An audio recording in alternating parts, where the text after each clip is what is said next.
നമസ്കാരം, I media ന്യൂസിലേക്ക് ഏവർക്കും സ്വാഗതം. തിരുവനന്തപുരം. അമ്മയ്ക്കും മകനും കുത്തേറ്റു. പോങ്ങുംമൂട് ബാബുജി നഗറിൽ വാടകയ്ക്ക് താമസിക്കുന്ന 39 വയസ്സുള്ള അഞ്ജന, 10 വയസ്സുള്ള മകൻ ആര്യൻ എന്നിവർക്കാണ് കുത്തേറ്റത്.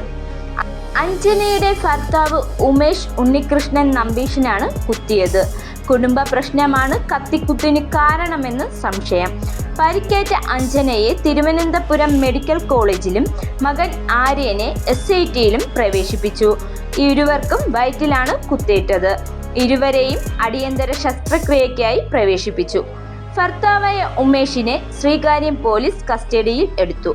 കോഴിക്കോട് സ്വദേശികളായ ഇവർ 1 വർഷം മുമ്പാണ് പോങ്ങുംമൂട് ബാബുജി നഗറിൽ താമസം തുടങ്ങിയത്. ഇൻഫോസിസിലെ സോഫ്റ്റ്വെയർ എഞ്ചിനീയറാണ് അഞ്ജന.